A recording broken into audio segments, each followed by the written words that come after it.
I'm Rossa from Sigmar Recruitment. You might remember me from such talent summits as last year and the year before that. Joining me on stage is Andreea Wade, the Chief Executive Officer from Opening.io, and also Sarah Manning, who's the HR Director for Zendesk in Europe. So I think there's a lot of misconceptions about what AI is, that it's something out there, something new, something scary maybe, but we're probably all using it a lot more than we think in our daily lives. And indeed, Sarah, when we spoke yesterday, we're kind of surprised about how much AI and automation and bots that we actually use. So can you talk about that from Zendesk's point of view? Yeah, I mean, I guess my personal view first is when you mentioned the word, like, I was excited about this slot. Then you started saying AI, and I got so nervous. I was like, I don't know AI. I was like, I was thinking of our engineers back in our office nodding their head going, oh dear Lord, why is she on stage talking about AI? She's in HR. And I have that automatic fear. I don't know if anybody was watching like the RTE news. I think it was like the 9 o'clock news last night, and they had a segment on cybersecurity and being able to hack AI. But the preceding kind of video snippet was like this robotic dog. And the dog was programmed. The only program it had was to get through the door. And I mean, I don't know if anybody saw it, but I was so afraid of that dog.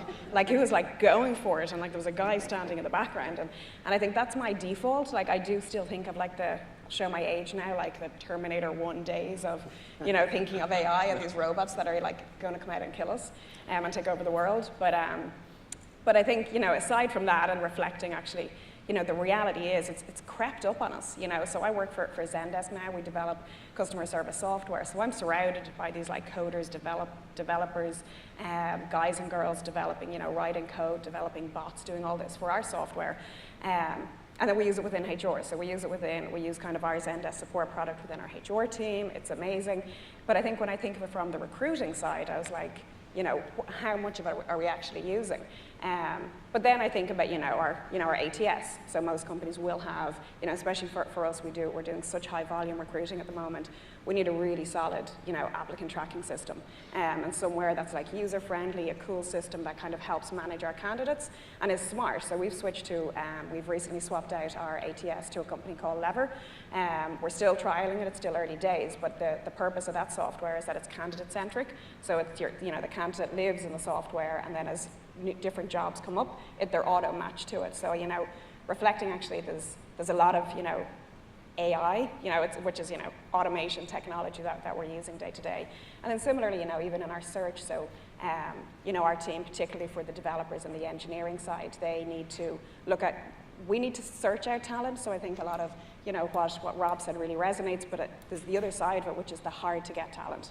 So there's one part, which is the talent that comes to us, which is awesome, and we have systems that support that. But there is such I think it's to Robert's opening pitch, like this, I hate the term the war for talent, but like I feel it's a candidate's market out there at the moment for certain jobs, and we need to find them. So I think there are certain technologies out there as well, like platforms, so to search for some of the coders and engineers that we need. There's things like Stack Overflow is a system that's out there. It's like a coders forum. They'll again kill me for saying that, but it's it's somewhere that it's like share technologies. They talk about technologies problems. We can advertise there. People get matched to jobs because it has that kind of the location search. You're based in this location. These jobs come up if you're a developer or a coder that goes onto that site. So I do think there's a lot that we use that's kind of crept up on us by default. That does mean we're kind of in this information age without actually knowing it, and not yet with any robots or dogs killing us. Yeah, absolutely. As a recruiter, like AI, it's like, well, it's not taking my job. And then I realize how much actually I use AI to get rid of some of the heavy lifting in the recruitment process, as Rob said, to save myself time. Andreea, can you tell us how Opening.io has built solutions to help us specifically do that? Sure. So we're a team of data scientists, right? So we live in this technology world of how can we make matching better. So we built this cognitive engine that lives in talent databases. So it lives in your ATS or in the incoming streams of CVs. And we do matching, we do recommending, we do predictions, and we do all sorts of things around people and jobs. And to your talk, it was very interesting to see that you guys are looking at making the candidate path easier and you start with acquiring their information, with opening the door in a meaningful way, we start with that as well. And our process, our technology, so again, we're a pure tech company, and we plug this into whoever wants it and needs it, and they could be employers, recruiters, or job boards, actually. But we have this technology that just takes in the CV, and it takes not even a second. That's all you have to spend on the career page. Do your upload, the information comes in, and we create everything about you. And sometimes we even go outside to these platforms that you mentioned. If there's a GitHub GitHub link in your CV, we automatically visit GitHub, take samples of your code, bring them back into your dashboard, and add them to your overall matching, because we build a score. We're constantly building the score. And then once you're in, we make sure if there is a relevant position, we will surface you. So there's this one particular example of a pharma company, highly specific roles, difficult to hire. I go, and they're a client of ours, and I go to meet the team that is using this, and it's the first feedback that they're going to give us. And they go, Andreea, I was headhunting, sourcing these 5 senior niche people for 5 weeks. 2 of them were in our database. I did 1 search with this technology. All 3 of them came up in seconds. We didn't even know that we had them. Another use case with a recruitment entity that has, 1.2 million CVs. What they find with technology like this is that we are increasing by 100% their meaningful shortlist of candidates. And they're going out of 20, we know 10 people, but these other 10 people, we did not know that we have them somewhere in this clunky ATS. So really, we sit at the very beginning of the recruitment funnel, helping you get that information in and making sure that it does not get lost. Thanks, Rick. Rob, you said when you spoke that Indeed uses AI to search for transformational talent. What benefits or what has been the result since you have adopted those AI technologies for Indeed in its search for staff? Search for staffing, did you say, or staff in general? Or sorry, in search for transformational talent for yourself. I guess, Indeed is on a journey with AI, like any other business as well. I guess we have a unique advantage in just the volume of data that we have. So we've built up the sort of the job search business over 12 years now, but it's really in the last 2 years that we've kind of seen a huge growth in our use of AI. So we like to look at it from both the recruiter perspective and the job seeker perspective, and can we use search behavior, for example, or could we use natural language to help match the job seeker and the recruiter? Let me give you an example of that. So as a job seeker, they can search for an opportunity, but as best as their intentions are, they might not necessarily know what skill sets match the job opportunities out there. So if they are trusting us with their CV, with their resume, we can use our AI to help match the skills that they have with the jobs that are also available, which they might not otherwise come across. So then we can proactively present a job to the job seeker and say, hey, you've looked for a warehousing position in Norwich, but actually you can make a really good Uber driver. Have you thought about that? And these are actual examples of and companies that are currently using this technology with Indeed, and the results are quite stunning.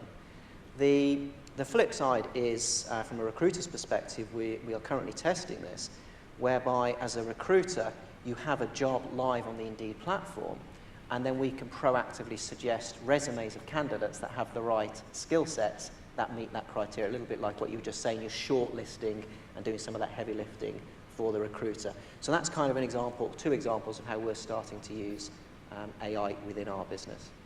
When you're talking about language, Sarah, you mentioned that one of the tools that Zendesk uses is Textio, which specifically searches for feminine language to attract a diversity of candidates. So can you elaborate there, please? Yeah, so I guess one of my passions, and my own team are probably sick of hearing me talk about it, but it is getting more women into STEM work. So particularly for us in technology, I'm sick of them being, particular engineering roles being male-dominated.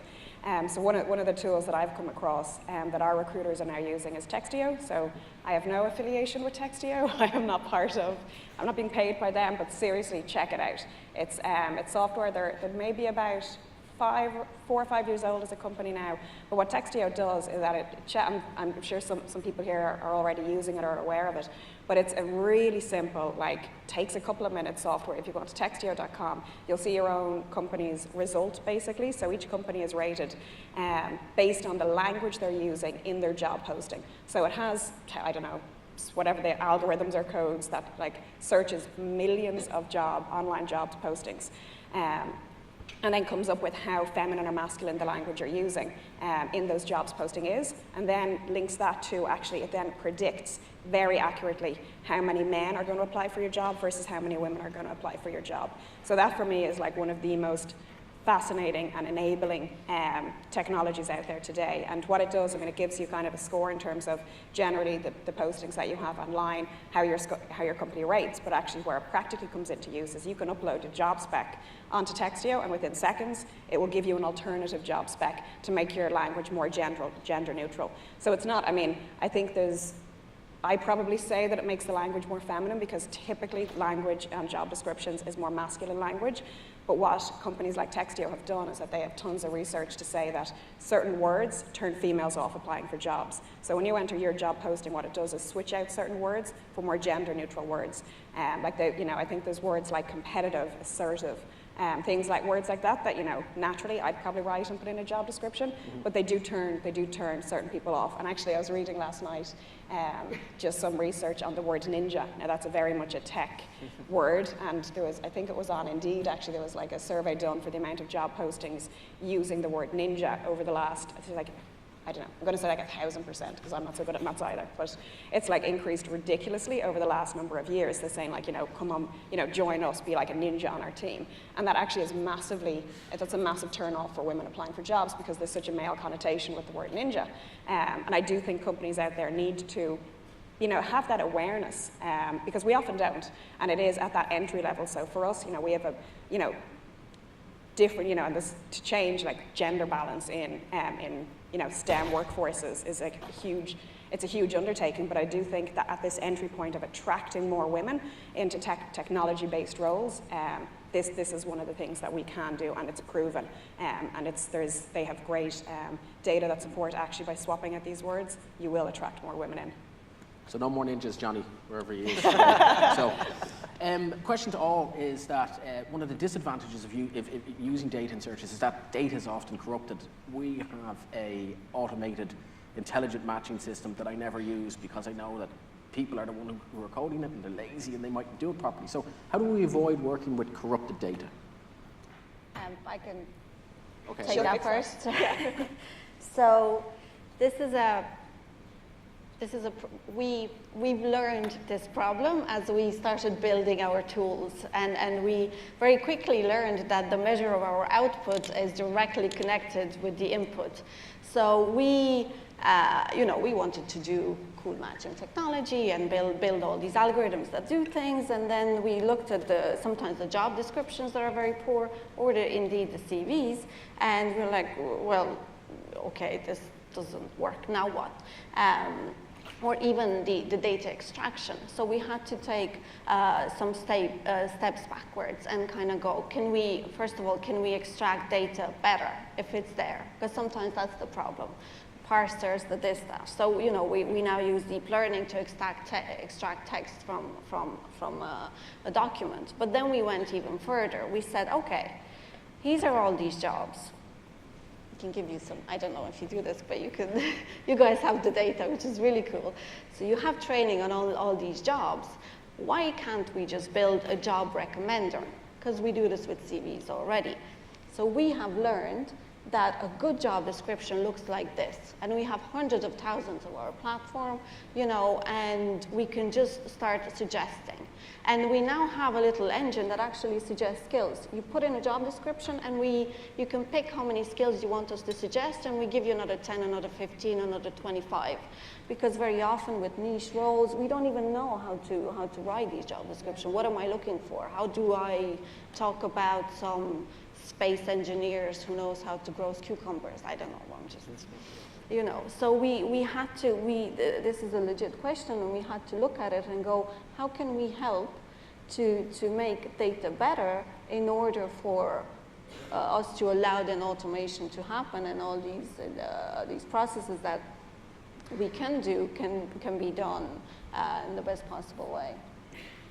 Yeah, Sorry, Rob. I couldn't agree with that more. That's absolutely the approach we take. So again, we have this unique advantage of the data itself. So one of the things we do is we're able to look at individual job descriptions, for example, and then look at our data to see what were the actual search terms used by job seekers, which ultimately led them to look at that job description, and did they interact with that job posting. So we can use that data to better inform our hiring companies that these are the keywords that you should be thinking about incorporating into the job description and the title itself to ensure that you get that kind of better match.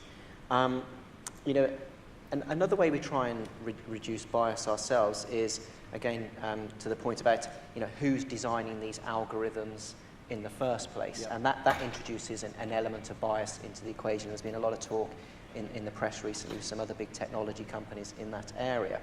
But we have recognised that, and we take positive, proactive steps in decentralising our product team. So they used to be predominantly based in Austin, Texas. It's a wonderful tech hub there, but we're now increasingly divesting those teams around the globe to try and reduce that element of bias.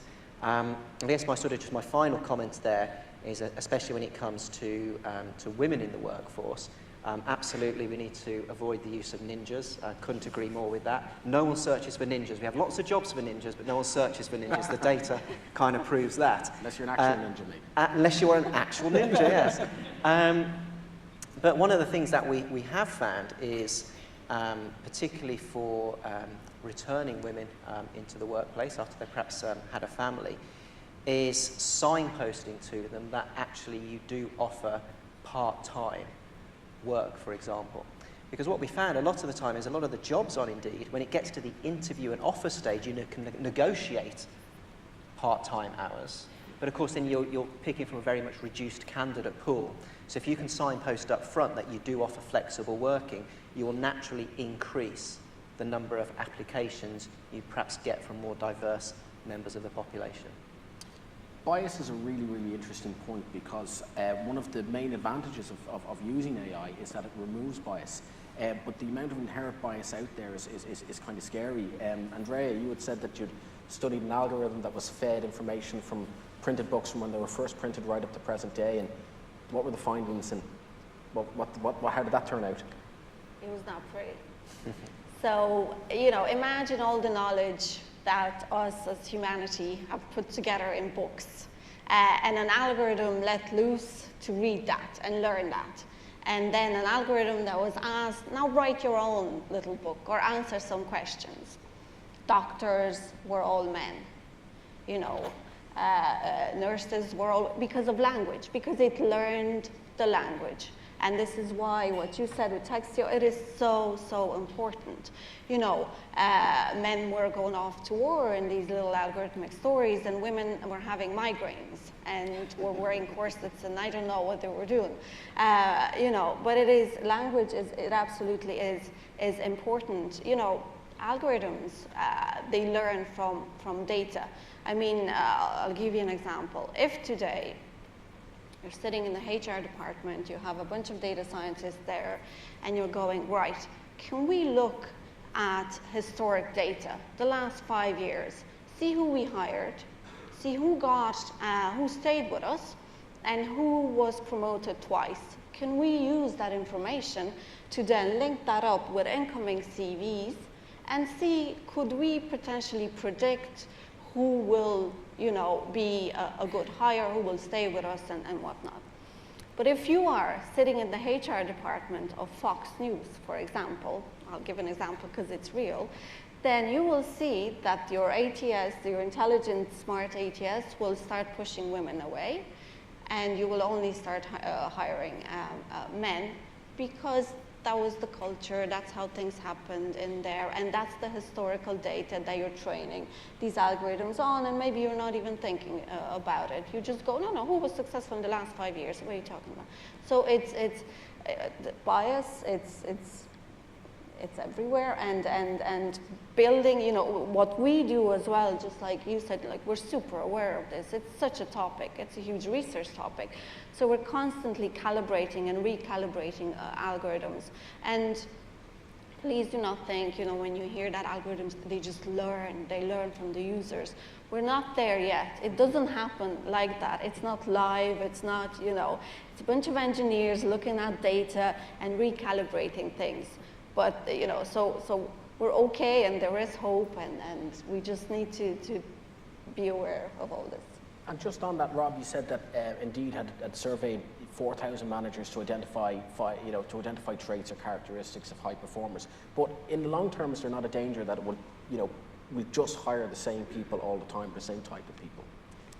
Yeah, absolutely. That you know, becomes a self-fulfilling prophecy, doesn't it? So if you hire what you think are high performers, you then become the hiring manager. You end up sort of replicating yourself there. And I guess that's where you know, there's a massive role for, you know, the HR function within our business to look at that and to help identify what does a high performer look like. So I think that's a very real challenge. One of the things we like to say at Indeed is that, you know, we're not necessarily data-driven, but we're data-informed. So kind of data can give us a sort of a direction of sale, but we need to still, you know, as human beings, you know, think, you know, is this the right direction to go on? Is there any bias in the historical data which is perhaps charting a course into troubled waters? Okay. Sarah, you said that Zendesk doesn't use AI in selecting so it doesn't avoid, so it'll pick up on the wildcard candidates. And you yourself could have been considered a wildcard candidate before your move to Zendesk. Can you talk about that story to us, please? Yeah, like, I think there's, you know, it's the human element as well. It's not just the, you know, the room for bias. The room for bias is there with, you know, on the human side as well, and that's why I think, like, training, you know, the unconscious bias, all of that stuff for the HR and recruiting teams is so important. Like, one of the things I even get nervous about, which is more the human side of it, is referrals. And, you know, referrals are awesome. You know, sorry, recruiters, agencies, but it saves us on agency fees, and, you know, it's one of the cheaper ways for us to attract candidates. But my nervousness with referrals is that you're getting more of the same, and that are we going, you know, how diverse are we going to be if we just keep hiring this person's friend or colleague, because chances are they come from a similar background to the person you already have hired. Yeah, I mean, I think, you know, some of the things within Zendesk that we look for are behavioral, and its cultural fit is one of the most important things to us. Like, a lot of our software engineers probably don't have a primary degree in software engineering. A lot of them are self-taught. I think just the way the world has moved and education has moved and learning has moved, for us it's about particular languages. So coding languages, programming languages, and that, a lot of that can be, with what the, you know, the internet and the world of technology we live in now, a lot of that can be self-taught. So it's not as simple as putting in, oh, we want a degree in software engineering, because actually, you know, a lot of our engineers have degrees. It wasn't in engineering. They've kind of come on, you know, our engineers have degrees in, you know, biology and all these other interesting things, and then found themselves in with a passion for technology, and then ultimately moving into roles. I think for me, yeah, I mean, I think I was with BT, which is British Telecom, for the last 10 years, prior to joining Zendesk about a year and 2 or 3 months ago. And on paper, yes, you know, if you were searching HR director, yes, but company fit, no. Like, you know, I wore, like, you know, stilettos and suits to work, and, you know, very corporate, very different culture. You know, in the UK, where I was based for a while, you know, it was dealing with unions. For me to be an attractive candidate to a tech, you know, fast-paced US multinational company, on paper, I don't think I would have been a match. Brings us next to the next topic, which is engagement. And I'm going to ask you a quick yes/no answer to the panel here first. So Can AI, automation, bots, be used to truly engage with talent out there? So Rob, you first. A tentative yes. Tentative yes. Andrea? Same. Same? No. No, okay. Well, I'd be on the same page as yourself. I don't believe that AI can truly engage with people. And to prove a point, I'm going to ask a question to the audience. So I want you all to raise your hands to this, and hopefully it'll work, right? So, who here likes talking to machines? Put up your hand. See, the thing is, if you ask them to put up their hands, people like them putting up their hands anyway. So there could be loads of people out there who actually do secretly like talking to machines. There was one hand went kind of up and then it went down when they saw nobody else there. I think for a quick answer, you do. So we employ a lot of millennials. So our workforce, they like quick answers. I think it's for certain things. There's certain things like, we'd have like a HR, help center. They can get there's an answer bot that will give answers quick and swift, and our millennials love it, and they don't need to talk to us on some things. But I think to your question of engagement, no. Would just actually, if you talk about that, and I'll come back to why we said yes or no. But if we talk about bots, Andrea, you said that chatbots actually, and I didn't think about this, but chatbots, they can be used to engage and to keep that kind of cadence of, during the recruitment process, there's a lot of touch points. There's over 100 for me in every single hire that I have, and I could do without half of them. And if a chatbot could answer some of them, it would keep the candidates engaged. But it also has other functions where it can be chatbots can be very useful in answering awkward questions to keep people engaged in the process, but that they wouldn't really like asking a human. Can you elaborate on some of the questions there? Yeah. So I was mentioning this to you. So we don't do chatbots. We have technology that can plug into them, but we're not a chatbot company. But because I'm in the space, I read a lot and I speak at events. And I was on a panel in London a few months ago, and the HR manager of a particular company was sharing insights into how they use chatbots, a particular chatbot for the last 6 months. And they noticed a couple of interesting things. Almost in a very high percentage, nearly the first, or one of the first questions that a human asked the chatbot when they landed on their career page was the salary question. How much? You wouldn't imagine talking to a recruiter or a HR person and going, how much? You don't do that. But with the chatbot, they were like, okay, let me ask you this because I'm comfortable enough. Also, something else that they have seen, that a lot of interaction actually happened after office hours. And there was a chatbot there to answer these questions. It was after 5, 6, 7 p.m. We're always open, and there was someone there to interact. There are a lot of areas, pre-hiring or even post. You go, okay, we're making you an offer, but it'll take another 2 weeks or another month. In which time, there's all sorts of back and forth, which can be automated. To meaningfully engage the way I see it, if I am to get creative and think about this, I think bots or technology can facilitate engagement. And I think this is where we're going because we know more and more about people. Technology does, unfortunately, data and all that. So you can learn a lot about a person based on various patterns, which we might or might not agree with. And then you can suggest, oh, hi, Andrea, you ended up on this career page. Did you know that you worked in Canon 5 years ago with Patrick, who is now in whatever department in our company? Or if I didn't, do you know that these 3 people have the same you like to go hiking or something? Would you like to talk to them to learn a little bit more about the culture? I do believe that it will always be about people. It's just different. You can go, oh, boy, you're from Transylvania as well. Oh, my God, that is so cool. Or I was there on holidays. But you can't relate to a bot like that. The bot will not tell you, oh, you're from Clontarf too. Well, the bot is not from Clontarf. Rob, you said tentative yes. So yes. To answer that in 2 ways, possibly. So you asked the audience who likes talking to computers, and we got a resounding no. If I was to ask the audience in the context of Alexa or similar, how many of your children like interacting with computers? And I think there'll be a big yes. Yeah. And I think there's an element of that. It is kind of the future to an extent. It's very uncomfortable for us, perhaps, But for the next generation, the next cohorts coming through, it's going to be a lot more comfortable.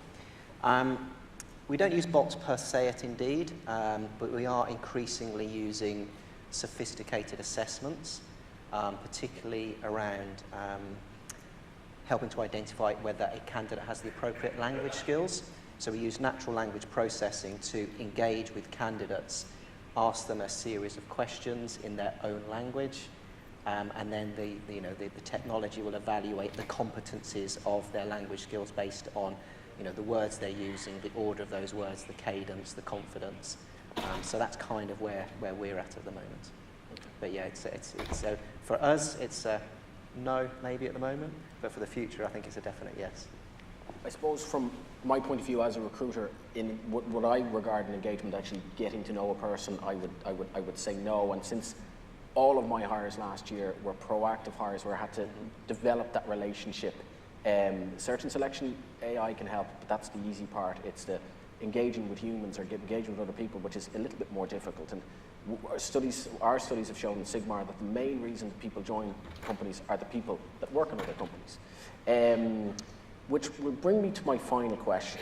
If we can develop AI to fully replicate what a human's capable of doing in developing relationships, what's your ethical point of view? Is that right to do? Is it right for a machine to masquerade as a human? So, not easy question to finish on. So, who wants to go first? So I think, in a hypothetical world, I still feel that if we're talking about it like the recruiting process, so even if a bot can masquerade as a person, I think number one, for the ethical side of it, I think I'd want to know. Like, I think I would want to, I think there's just something about being deceived. Like I won't name the airline, but I had an interaction last weekend where I went onto a live chat to try and change something. And I know often live chats are kind of bots, in this kind of pre-programmed question. But the question I was asking was so niche that there's no way that they could have, it was like such a detailed question that a bot could have come back with the answer. But yet I felt it was. And the answers I was getting, and they were coming back so quickly, and it was one of the most, and I literally said, am I just talking to a computer? Can you please put me through to somebody who can answer my question? Because I found it so infuriating, and it takes a lot to get me infuriated. So I think there's something on if you know at the outset that actually you're engaging with like an artificial intelligence that can answer your questions and do it all, I'm okay with it. Yeah. But I think the reality is, I don't know. I mean, I think as you said, I think our kids are going to grow up in a totally different age. Like my son genuinely thinks Siri, who by the way he calls Deirdre for whatever way his hearing is his friend. And he thinks Google, the button on my phone, and he's 6, and he genuinely, that's a helpful person to him. He's like, please can I have your phone? And it's not to, sometimes it's to go onto YouTube, but he wants to ask a question. And it's that curiosity, and he literally, because, well, he should be, his spelling and reading wouldn't be, at the best level stage just yet, but for him to press that microphone and go, Google, can you tell me, whatever it is that my 6-year-old pressingly really needs to know, but he gets that, and I do think that age and, kids now, the world they live in, is, I can't even predict it, but I think the reality is, if you, to bring it back to the recruiting situation, I think